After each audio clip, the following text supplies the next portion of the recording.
But again, I am here in Hot Springs, Arkansas, and there is a shot via Skype out the window of that. I'm going to turn things over to Gerald Celente of thetrenchjournal.com. He's going to be covering Syria, White House Correspondents' Dinner, Bush Library, Italian government. He's also going to get into the Boston bombing, China, and positive measures to return prosperity to America. So we turn the InfoWars worldwide broadcast over to the top trends forecaster, Gerald Celente. Gerald, again, my friend, I want to thank you for joining us.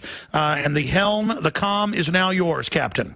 Well, thank you so much. It's a real honor for me to be here today, Alex. And what I like to do during this segment is really what we do every day on Trends in the News. It's part of the subscription to the Trends Journal and their nightly broadcasts. Of course, they're not as long as the one I'm going to do now, but they average anywhere between 15 to 20 minutes. So let's start off with today's Trends in the News. And the first one of the ones you just mentioned, is that White House Correspondents' Dinner. You know, I was just listening to William Jasper of New American Magazine, and you, Alex, saying that, yes, we can change this. It can be changed. We don't have to go down this course. And if you don't believe me, look at the White House Correspondents' Dinner and how lame it is, and you think you're in a high school assembly. Just listen to some of this stuff. I recognize that this job can take a toll on you. I understand second term, need a burst of new energy, try some new things, and then my team and I talked about it. We were willing to try anything, so we borrowed one of Michelle's tricks.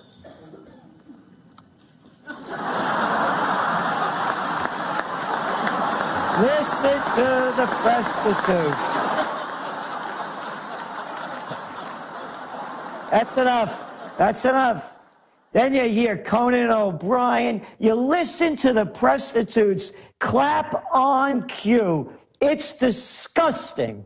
And what's more disgusting is how anybody could look up to this stuff. And you look at all the media that came out. Oh, Obama hit him with a 1-2 punch. Oh, Conan was fabulous. The guys are reading like this from their notes. And all the prostitutes laugh. They should be, it's a disgraceful spectacle of human beings acting at the lowest level. So you take this information, and this is what you're fighting. This is what you're up against. You're up against nothing. You've heard me say this before. I'll say it again. All these politicians are the same people you couldn't stand in high school and college that wanted to be class president and head of the student council. The suck-ups, the brown noses, the glad-handers, the overly ambitious and the insincere.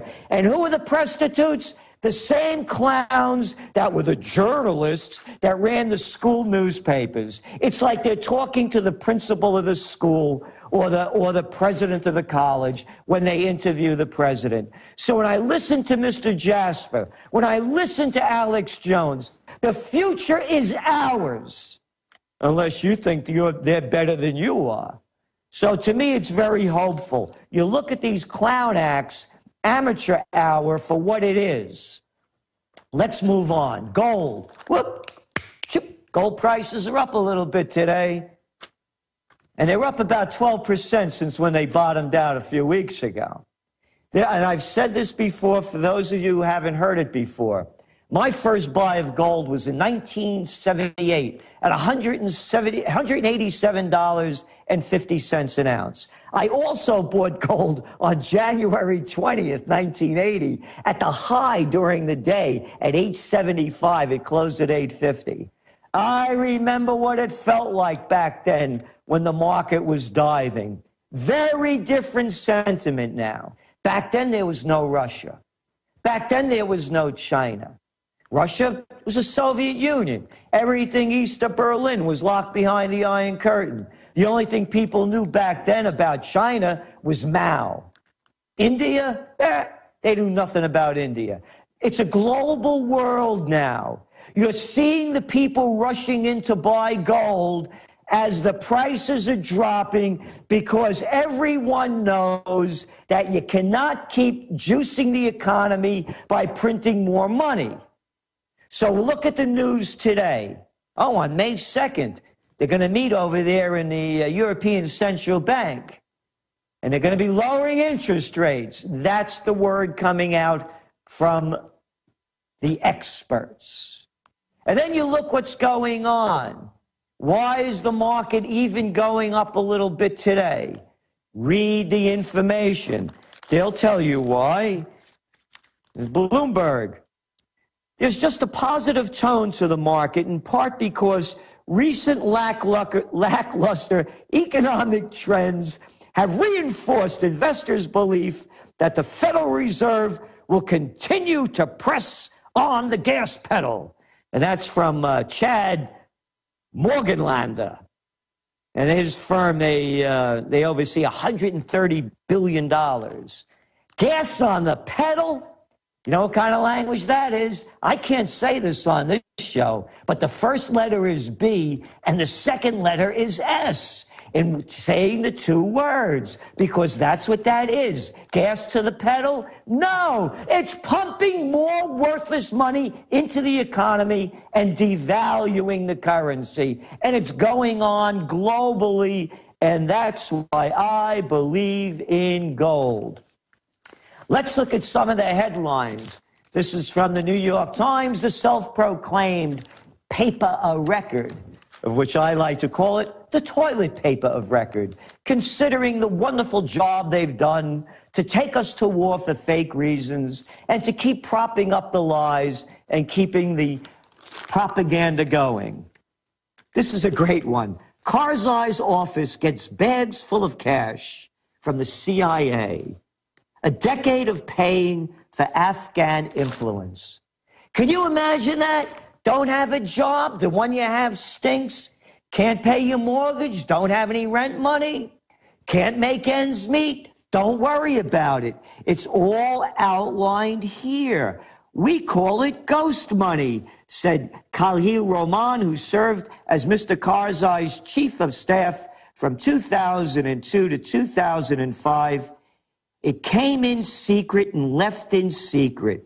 All told, tens of millions of dollars. And it goes on and on and on. How this scam, the CIA's money, it's your money. Hey, cities are rotting. Alex is talking about how run down Little Rock looks. Don't worry about it. We got to send the money over there to the criminal group so that they could wash it and keep the wars going. You read the quotes in this paper, it is astounding the things they say. Yeah, CIA's money goes to paying off warlords. Nothing like a warlord. Oh, they're wonderful. You need a good warlord in your community. And politicians, many of whom have ties to the drug trade, and in some cases the Taliban. Yeah, wonderful. Go back to the correspondence dinner. Look who's running this country. Look who's making these decisions. If you or I to do anything like this so stupid in our jobs, we would be fired. But it's okay when the government does it. The headlines here are astounding. The cash does not appear to be subject to oversight and restrictions. No, hey, it's their money. The CIA's money. Where did they get it? They got it from you. This is where your tax dollars are going. No more foreign intervention. Everything they do, it's a loser. And you can't see a bigger loser than right over here on the front page of the toilet paper of record. So that's where it's all going. That's where it's heading. And it doesn't look very good. Yeah, these quotes are brilliant. Huh. Much of it also goes to keeping old warlords in line. Check this line out. This is from an old warlord, Mr. Dostrom. I asked for a year up front in cash so I could build my dream house. He was quoted as saying in a 2009 interview in Time magazine. That's right. He gets his $100,000 up front piles it up so he can build a home of his choice. So this is what we do on Trends in the News, because as we're talking about foreign affairs, here's another wonderful little story. Republicans warn of inaction on Syria. Oh, yeah, that guy again, that little chicken hawk, you know, Lindsey Graham. Yeah, calling for more war in Syria. Messed up in Afghanistan, Iraq's a bust, Libya down the tubes. Let's go into Syria.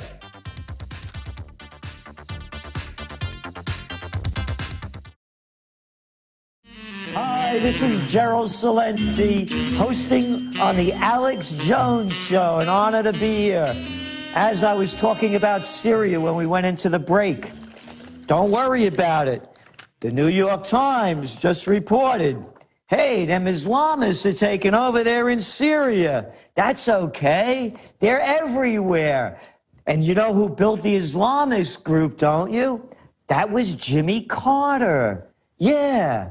You remember the proxy war that the United States started giving money to people like Osama bin Laden and all the rest of them to fight the Russians when they were going into Afghanistan to stop the Russians? Yeah, those Islamists. So now they want more money, they want more intervention, people like Lindsey Graham calling for more action in Syria because it appears they're all suffering from attention deficit disorder. Clashes carry worries of a new civil war in Iraq. That's right, a new civil war in Iraq. That's the word coming out. But hey, why believe me? Look at the papers. Oh, 11 dead in another car bomb in Iraq. Wonderful. Yeah, but listen to what happened over when President Bush announced the opening of his new library. You know, President Obama said that he's drawing a red line that Syria can't cross. I wonder if he got the crayon from Bush to draw that red line. What a wheeze. I love the language that they use. We're taking this off the table. That's the other lovely one they use. We're taking it off the table and we're drawing a red line.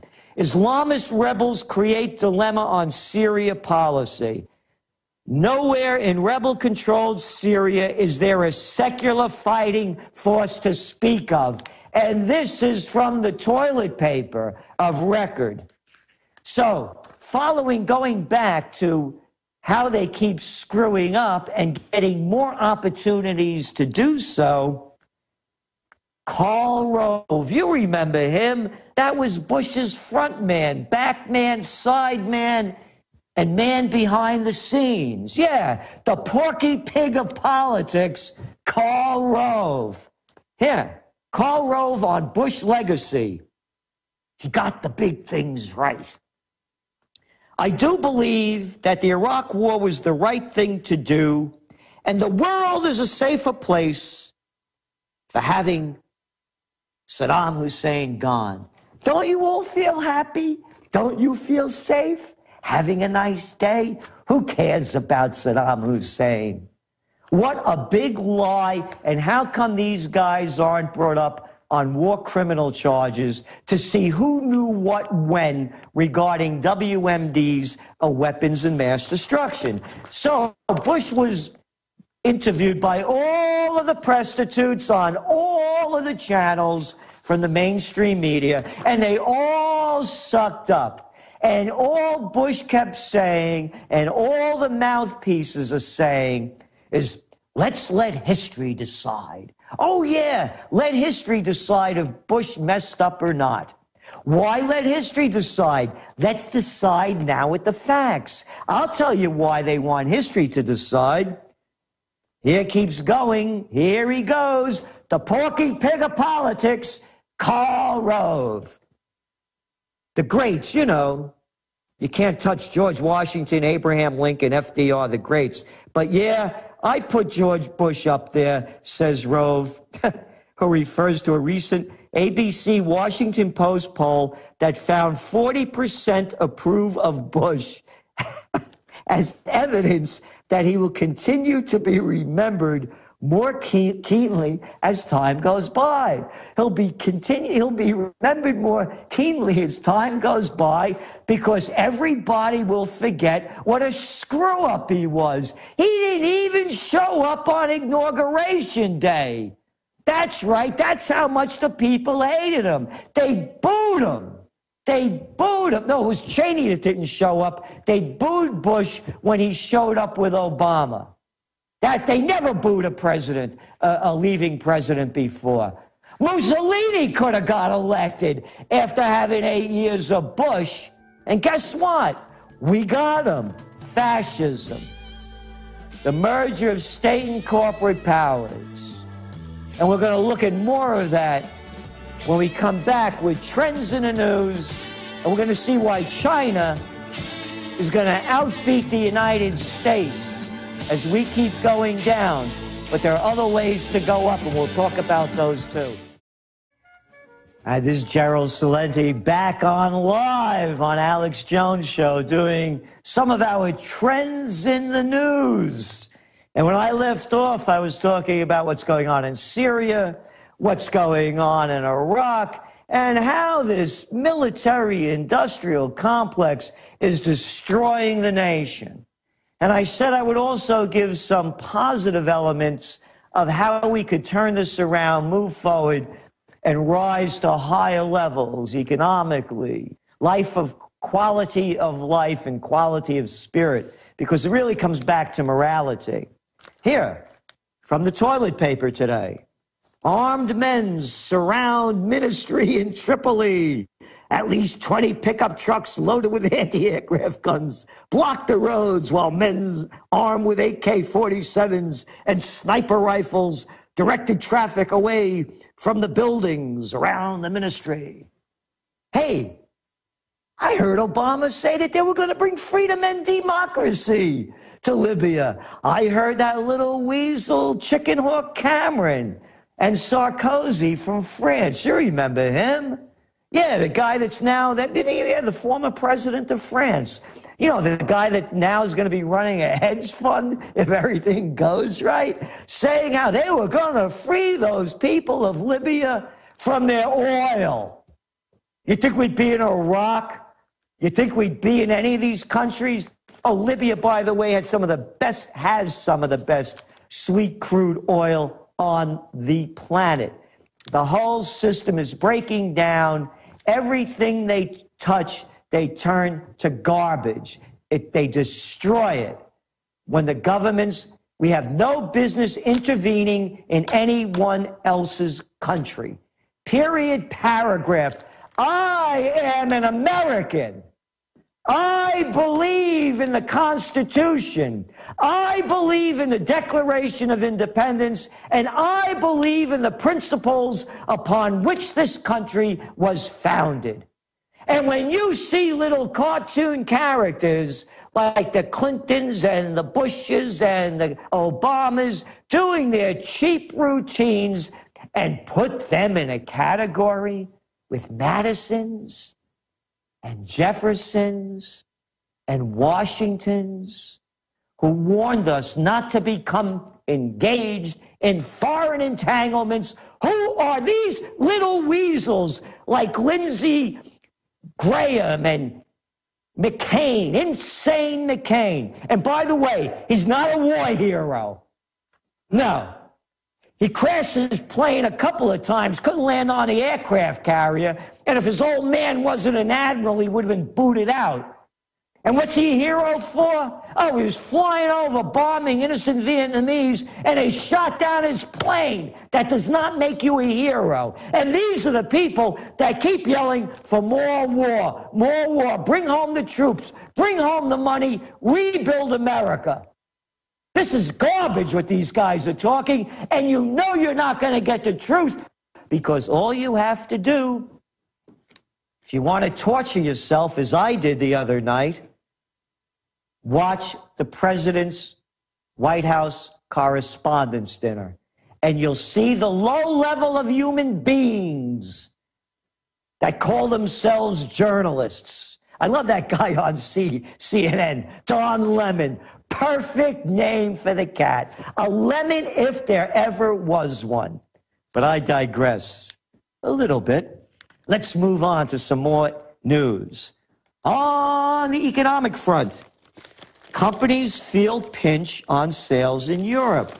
This is from the front page of today's Wall Street Journal. Yeah, U.S. companies ranging from IBM, United Technologies, 3M, Xerox have missed revenue forecasts, hurt by a combination of Europe's malaise. You see, if I had the BS button now, that word malaise, it's not malaise. It's a depression. It's a depression in Greece. It's a depression in Spain. You're looking at unemployment rates that are approaching 30% officially. You're looking at over 52% unemployment, 57% unemployment rates in Spain among the youth. Same thing in Greece. 38% in Italy. Oh, Italy. They just elected a new government. Yeah. Here, look at this stupid photo. Look at this moronic photo. They're everywhere. Everywhere. We have moron leaders leading us everywhere. Because these are the kind of people that want to get the jobs. And you read about this clown that got in. Another guy that never worked a day in his life. What's his name over here? Enrico Letta. Yeah, Enrico Letta. Let his uncle, Gianni, was Berlusconi's chief political aide. Yeah. And you look at the new cabinet, the members from Three-Card Monte, the technocrat they put in there. One after another. Forget these labels that you hear on TV. Center left, center right. They're all a part of the financial mafia. That's all it is. There are two mafias running the show. The money changers mafia and the military-industrial complex mafia. It's a dictatorship of finance. It's the merger of state and corporate powers. One after another, you go down the list, and every one of these Italian cats that are in high positions are Eurocentric, Euro-favored guys and women that want to take more power away from the people and centralize it under the money changes. Euro is a failure. Italy, Spain, Greece, Portugal, Ireland, they're suffering the worst downturn since the Great Depression. The euro is a failure. It's only 12 years old. It's finito. They should bury it, but they're going to prop it up because it's easy when you have a centralized currency, a centralized bank to steal your money. It makes it a lot easier to do a lot of smaller deals. And a guy yesterday went berserk in Italy. Mayhem greets Italy's, quote, grand coalition of mobsters. Here, this is the guy. Luigi Preti, 46, unemployed, and apparently driven to desperation, opened fire with a pistol, wounding 2 police officers. This is from the Financial Times. Unemployed, apparently driven to desperation. When people lose everything and have nothing left to lose, they lose it. And that's what we're seeing more and more of. Let's move on to some other news here. What do we got here in the Wall Street Journal? More about those Boston bombers. There's a big story. Talk about the 19-year-old is being treated for gunshot wounds in his throat, head, and legs that he received during confrontations with police days after the April 15th bombing. I'd be hitting the BS button on that one. You know why? You remember the story. The story was in the Washington Post. The story was all over the media. That's right. There was a confrontation. You heard the word. There was a confrontation. They found him in the boat. Remember? The guy goes outside, he's having a smoke, sees the top on his boat's not put on right, sees some blood stains. There's the kid lying there wounded. And what did the cops do? You remember the first story. They exchanged gunfire. Yeah, that's right. They had, what, 9,000 troops there? They could have, they could have led the Battle of the Bulge. They had enough equipment and men and armaments. So no, the gun battle never happened. It was a lie, just like the other lie, or misinformation, excuse me. Misinformation about how they also robbed the 7-Eleven that they never robbed.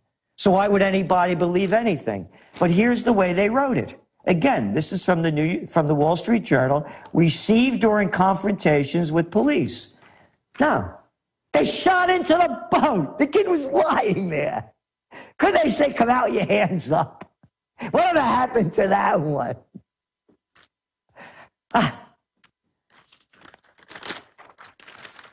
What else do we have?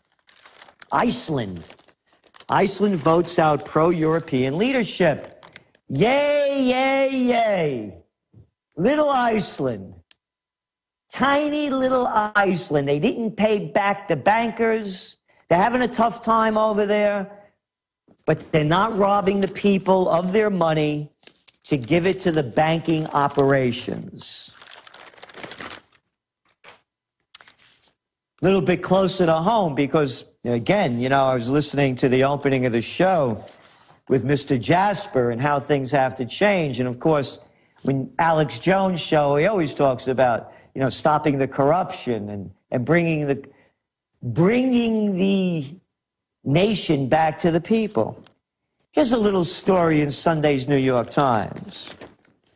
Many openings at state agency goes to those with ties to Governor Cuomo. I'm only mentioning this because it's the same thing everywhere. If you read about the guy they just arrested in Bosnia, the guy in France that was supposed to be cracking down on tax evaders, that minister. And then they found out he had a couple of $1 million in a Swiss account. It's the same thing everywhere. And nothing is going to change, nothing, until the morality changes. And the fish rots from the head up. So we learn by our leaders. We learn by those in power. And the power is corrupt from the top down. Here, New York State's Economic Development Agency. Economic development agencies, by the way, I got my master's degree in public administration. They're a waste of money. All they do is they give benefits to the very rich. Hey, I'm going to tell you what I'm going to do. I'm going to build a hotel in your dying town over here. I want a $10 million tax break. I want loan guarantees and some infrastructure repairs, and they do it, which they should never do. But anyway, in New York State Economic Development Agency created a new position last June, a new position. We're paying taxes like crazy, and they're creating a new position. And they found a candidate to fill it, a young man named Willard Younger. Yeah, young Willard Younger, who had just graduated from Colgate University with a degree. Now, check it out. If you want a degree in worthlessness, this guy couldn't do better. But I have one better, actually, and you'll hear that one, too. A degree in classics and religion. Now, you know what a degree in classics and religion gets you? It gets you a job with the Economic Development Agency, a special projects assistant, at a salary of $45,000 a year.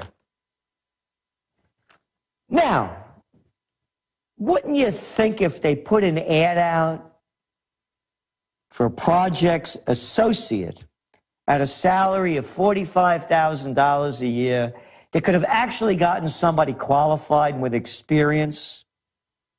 Or could it be, I mean, being, there are several million people in New York. His father, Stephen P. Younger, is a lawyer and power broker in legal circles who was a member of one of Governor Andrew M. Cuomo's transitions team, and he's also donated $26,000. Yeah, to Mr. Cuomo's campaign over the years. Oh, nice. Oh, donated campaign. You know what these are called in real language? No, they're not campaign donations. They're called bribes and payoffs, and you saw the payoff. That's why I'm a believer in direct democracy. The whole system is rigged, and if you're not in it, you don't get anything from it. This story actually gets a lot better, It's one stupid thing after another. And the jobs that these guys get. There's this other guy, Mr. Molis. He was hired at $75,000 a year as a strategic planner associate. He graduated with a degree in ASSYRIOLOGY, Assyriology, the study of ancient Mesopotamia. Yeah.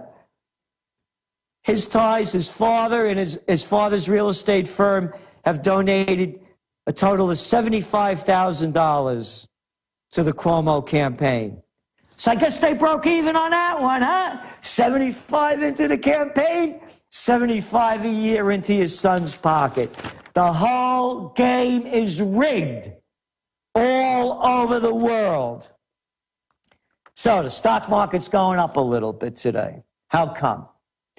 Well, as I said earlier, good news. The Fed's going to keep its foot on the pedal. That's right, pumping more money. That's boosting the market. Now, this is important. Interest rates, as we know, are at historic lows. So the other reason that the market's going up is pending home sales increased 1.5%. After a revised 1% decline the prior month. It was 0.4% when it came out with this number. Now remember, 1.5%. This is after dumping trillions of dollars into the economy. This is after keeping interest rates at record lows. And this is after the FHA are giving out loans with people only putting down 5%. So you can see, even with all of this juice going in, it's not going to be a happy ending. And again, that's why I believe in gold. Gold is golden because they're going to keep having to pump more money into it. It ain't working. Not going to work. But don't worry. They'll get us to war, and that'll get your mind off it. Last segment.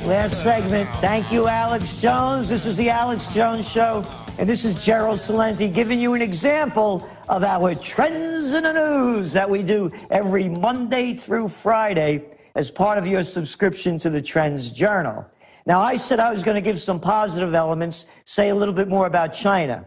China's going to do better than the United States. I don't believe China's going to go to war. They're building their internal economy. They have 1.2 billion people there, and they have a lot of business to do with each other. And that's where they're going to go in the future. And that's the way America should go. That's the way Italy should go. You know my saying, think for yourself. That's the way I see it. I want my money staying in my country. I don't want it going anywhere. Anywhere in foreign aid, anywhere in foreign products. I want to buy shoes from America. I want to buy my shirts made in America.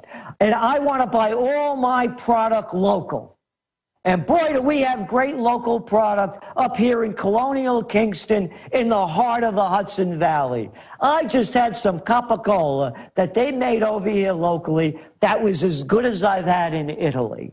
The way we bring this back is we do business with each other, just like the Chinese are going to do. And hey, if it's good enough for the Chinese, why shouldn't it be good enough for us? Or maybe you want to buy that next shirt from another sweatshop that blows up, burns down, or is destroyed in Bangladesh that just killed 400 people. So you could go shopping at a large self-storage unit that they call Walmart or Target. Buy local. And number one, again, think for yourself, only what I'm saying, break the chains. If you're going to go out for a cup of coffee, break the chains. Go local. Break the chains. We become corporate slaves. Unless, of course, you go to Colgate and your old man gives Cuomo money or whatever other state you live in. Then you'll get a good job with your degree in worthlessness. So those are some positive elements. The future doesn't have to be the way it's going. We create the future. Again, go back to the beginning of this program. Look at that correspondence dinner. Look at these low-life politicians. Look how low they have taken this nation. So I want to thank Alex Jones. I love being on this show. Keep up the good fight. Everyone join in. And now I want to turn it over to Jakari Jackson. This is Gerald Celente, and that was some of today's Trends in the News. All right, Jakari Jackson back here live. Is Gerald still with us? I just want to ask Mr. Celente, if I can ask you, you ended talking about China. How do you feel about the Chinese market telling us how to make our movies, demanding edits to movies like World War Z and Iron Man 3? Hey. Chinese own our money. You know, they're buying up all the movie theaters. They're buying up a whole chain of movie theaters. You know that. They own a big chain. So, you know, they're in control. The golden rule. Those who have the gold rule. Exactly. Now, Mr. Celente, how can people get a hold of your materials? Trendsjournal.com, trendsjournal.com. And Jakari, we know that people are having a difficult time, you know, making ends meet. We have a discount request page there. We try to make the Trends Journal available to everybody so that they can prepare for the future. There's a bright future for those who see the future and move in the right directions. All right, Gerald Celente, definitely appreciate your time, sir. Thank you, Jakari. All right, well, that's it for this edition of the Alex Jones Radio Show. Thanks to Mr. Celente, Alex, David Knight, and everybody else who had a hand in this, the great crew working overtime. Alex will be back, or at least Skyping in, I should say, tomorrow. Also, myself, maybe David Knight will be back in here as well. So InfoWars Nightly News tonight. David Knight will be hosting. Sybil Edmonds, will be our guest. We'll see you then. Visit Infowars.com and PrisonPlanet.com.